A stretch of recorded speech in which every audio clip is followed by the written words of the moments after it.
Mars, good morning, good afternoon, good evening sa inyong lahat. Morning na pala dito sa Slovakia. Aalis kami dahil magpasa kami ng ihi ko. Kuha lang ng blood sample. First of all, kailangan maganda ako sa harap ng mga nurse. Yes! Hayaan nyo na yung kalat sa likod. Kunting lipstick lang ito para magmukha naman tayong babae. Baka the same building lang siguro sa pinuntahan namin dati.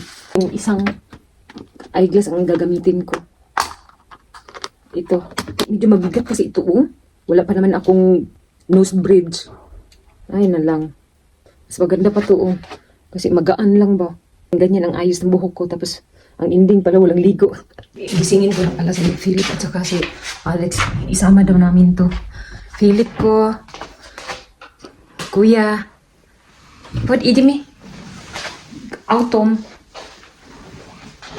Nag-decide kami na hindi na lang paaralin ko si Philip since na absent ngayon si Kuya Alex. Philip ko. Rosin. Pasensya na ka Philip ha. Ang himbing pa naman ng tulog niya. Asa na si Kuya Alex? Lumabas na siya. Brocoli.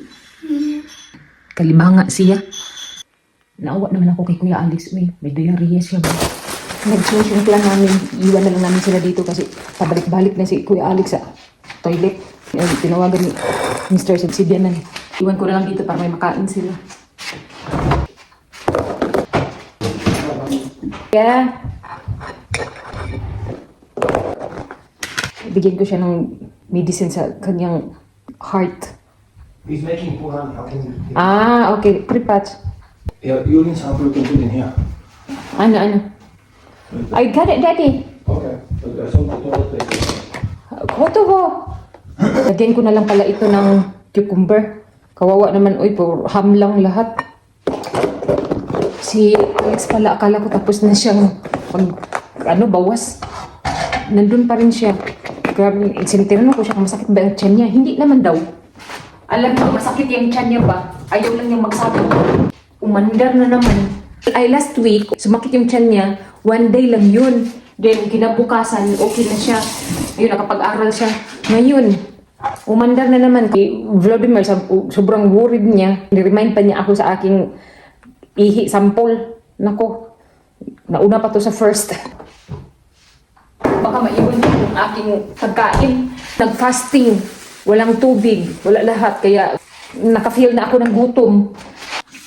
Ito lang, ako lang i-prepare ko. Para may makain sila ba. Nag-worry talaga ako kay Kuya Alex ba. Kaya nga, iiwan namin sila dito. Ay, nako, Lord.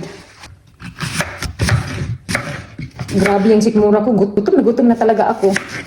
7 o'clock pala yung appointment ko sa blood sample at saka magpasa ng ihi. Dito pa si Vladimir kung anong gagawin niya. Dadalhin ba namin si Philip at Alex or iiwan dito? Ngayon, nag-decide na talaga siya na iiwan na lang. Dahil si Alex nga, pabalik-balik na. Pinainom na namin siya ng Imodium. Ganun pa rin. Tapos nilagyan ko na siya ng mint. Gihaplasan ba? Tanungin ko daw siya kung okay na siya. Kuya Alex, still pain? Broko? Toto? Ninye? Sige na. Kawawa naman kuya. Uy. Gusto pa niya matulog. Naawa na lang ako kay Philip. Nagising ko siya. Ang tagal kasi makapag-desisyon ni Vladimir. Final decision na daw siya. May sakit kasi si Bianan na babae. Kaya ayaw ni Vladimir na iiwan doon. Kaya papuntahin na lang daw niya dito si father-in-law. Malapit na yung oras namin. Kinuha ni Vladimir yung aming sasakyan. Baka siguro kinausap na niya si Bianan. Kagabi pa ako nakaprepare ba? 6:40 na in the morning. Naku, magbiyahe pa kami. Mars, nandito na kami sa Trinaba. The same building kung saan kami pumasok dati. Dito na. Mars, tapos na pala ang pagkuha ng aking blood sample. Tapos pumasok lang pala si Vladimir dyan sa Lidl. Then sabi ko sa kanya, dito na ako sa sasakyan. Uhaw na ako kanina pa. Ewan ko kung ano ba. Ay, alam ko na kung anong bibilhin niya. Yun palang floss para sa kanyang ngipin. May pagkain naman ako dito. So, nagpapasalamat ako na nauna kami. Kasi Ang dami ng taong nakapila. Nung sumunod namin, doktor lang ang naiwan doon, wala siyang assistant. Nagpatulong pa siya kanina kay Vladimir. Tapos nagbiro, takot ba daw ako sa karayom? Sabi ko, hindi, pero hindi ako nakatingin. Bukas ulit, babalik na naman kami dito for sonography. So thank you Lord, makainom na ako ng tubig. 14 to 17, mamili lang daw kami niyan. So pinili namin yung 17, which is ngayon yan. 7 AM daw, fasting. So kaya sinunod namin ito. Ultrasound na pala ako. So nandito na kami sa Trinava ulit. Pero may schedule naman ako, 11:30 daw. Medyo maaga lang kami today. Tingnan nyo naman, ang dami namang tao dito. Ayun ang daming na-admit dito. Papasok lang kami dito. Alam ko dito ang ultrasound. Ang dami palang tao dito. Nandito na kami sa loob. Nandito na pala kami sa ultrasound area. Mag-aantay na lang kami dahil pila pa dito. Pero may binigay sa amin ng papel. Parang referral ba? Tapos na po pala kami. Thank you Lord, uwi na.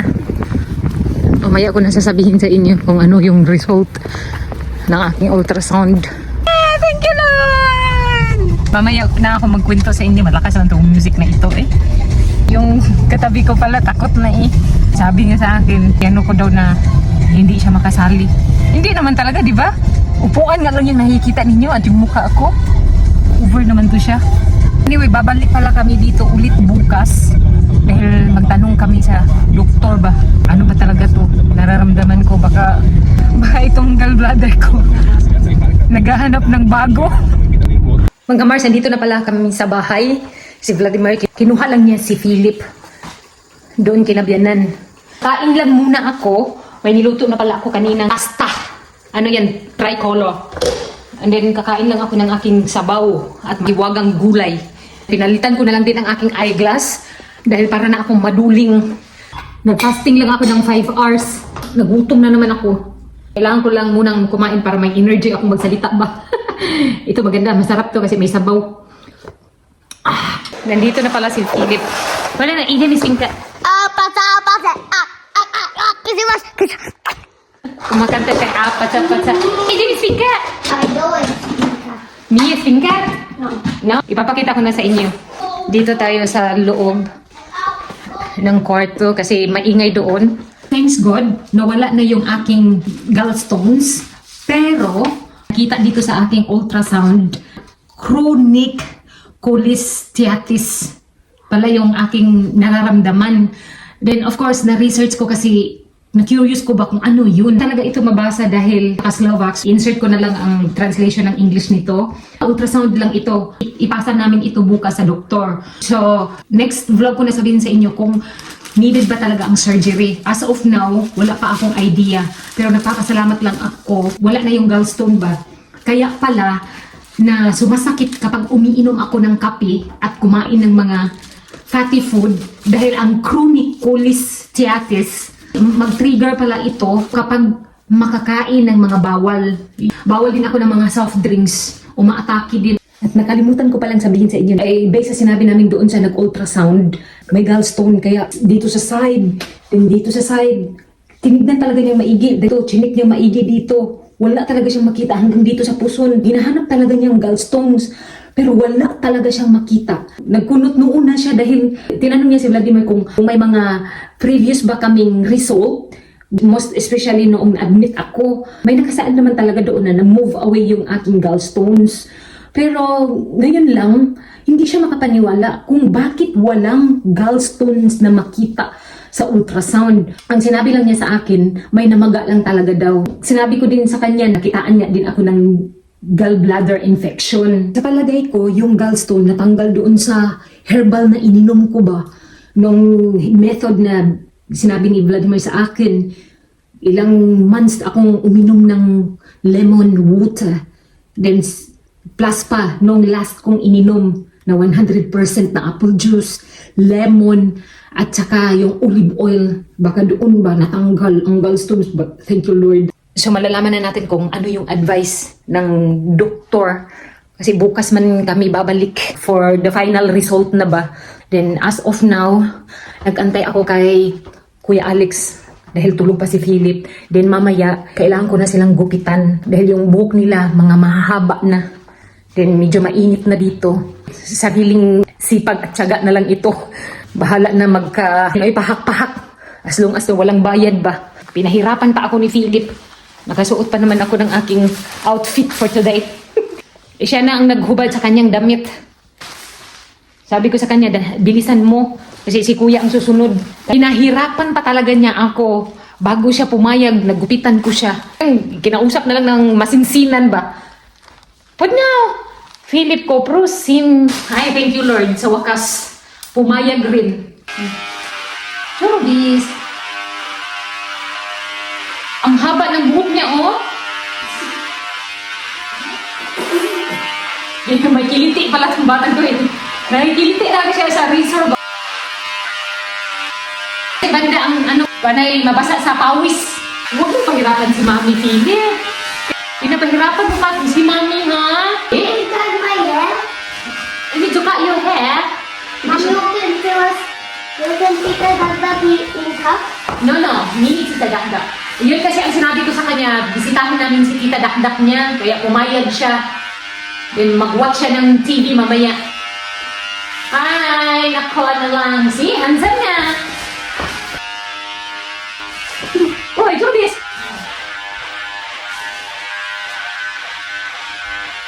Alex turn Kuya, and... bolsa! But this is follow Philip. No! Oh, this is long hair, kuya. Ha?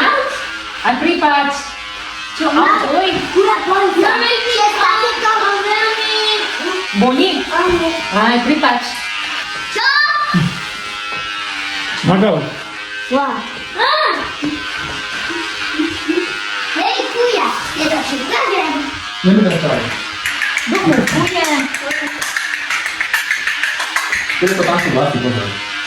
Kuya, Tout à fait là, tout à fait là. Ouais. bolsa! On peut regarder. Mais dis ton cas. Sige. Bolsa, Kuya! It's difficult, kuya. Ça, t'es critique. Philippe, toi, dai si ta voce. Allez, toi. Ja, nema bonoski! Ang hirap naman itong mga batang tugitan. Uy. Pokales! Kuya, she's pinuwaus! Ha? Aha. Hindi na makita si... No, gatan. Ha?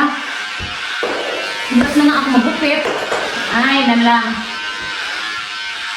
Request to ni Kuya Alex noong nakarang araw pa. Ano, dito ako nahihirapan kay Kuya Alex, oh. Dito sa excess skin. Mahirap ito gupitan. Kaya yan. Nagkasugat-sugat na tuloy siya. Dumudugo na, oh. Tignan nyo ang new look nila, oh. Look at here, Kuya. There. Handsome. Oh, maliwalas na. Mami! Anday, sa Philip ko. Oh, look at that. There, side view. There, look at this. Napahak. Napahak. And Daddy? Aha, taken eh. Yes! Anday, kuya. Ah, taken eh.